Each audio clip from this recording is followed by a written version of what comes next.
Well, greetings there, repairers of Land Rovers, and I'm sure a great deal many other things. I've had a couple of goes at repairing my air compressor, and unfortunately I have to say that it's still giving me grief, so I've decided to just replace the thing. So first things first, we need to get under here. So we're just going to remove the spare tyre so we've got access to the compressor, which is under here. Here's the air compressor in its housing. I'm going to take out the 19 clips around it. They just clip off really easily, but put your finger on them, otherwise they do fly off or ping off. Once you remove the clips, you can take off the housing. The compressor itself is held in place by two 10mm bolts, which you need to remove. Then we're going to rotate this housing up so we get access to the Torx bolts underneath. So you slot the compressor bracket into here, and that's the service position. So there are two Torx bolts at the top, and there is one hiding under here. Before loosening the rear bolts, I'm just going to undo the air connector here so that it's not put under unnecessary pressure. This nut can be undone with a 14mm open-ended spanner. You can also unclip the wiring connector, which is very straightforward, by just pressing down on the notch at the top and sliding the connector off. There's another connector at the bottom which we could do easier when the compressor is released. I'm also going to just pull off this intake and put it to one side. Once you remove the bolts, the actual air compressor is free to move. Just a note that on top of the fixings where the rubbers are, there are washers which can fall out, so keep an eye on those and make sure you don't lose them. We have to undo this as well, which is the ground connector. It's also T30. Remove the solenoid valve connector again by pressing in and pulling off, and then the pump can be lifted out and replaced.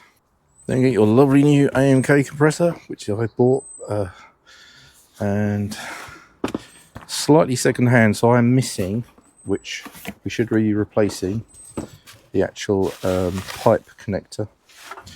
So just to show you, this is the new pump, but I got it sort of new other, and it's missing this pipe connector. So that would come on a normal pump, new pump, with one of these.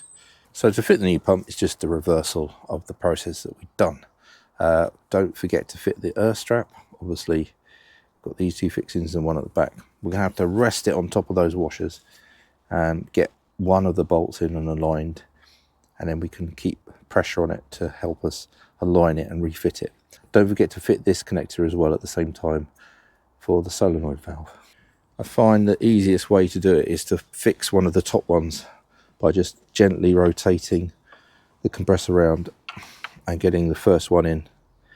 Once you've got that position, it's easier to get the rest in. Right, so once that's back in and tightened up, clip back on the power connector.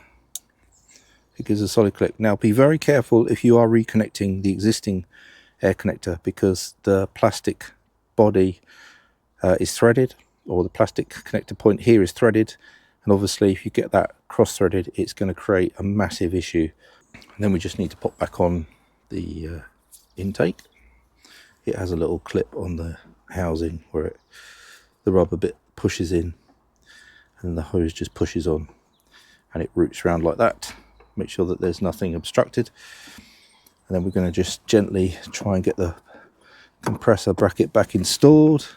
So you've got to push it into these two slots here and then lower it down. Housing back on, and then just pop the 19 clips back on. Then we're going to put the cover back on. So the final task is putting a new relay in, because if we're going to change the whole pump, might as well give it a new relay. So that should be behind here in the fuse box that's behind this panel. Right, we have a bit of a conundrum with the relays, but fortunately I've got two. I've got one that came with my new compressor, and I've got another genuine one here. They're both rated at 70 amps. I'll put information up as well.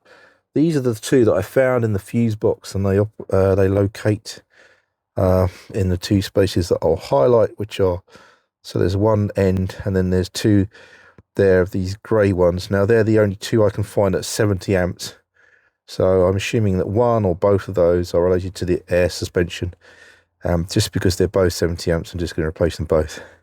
I may get another genuine one and just switch that one out at another point, but for now I'll pop these both in because they're new, and that will be the finishing of the job.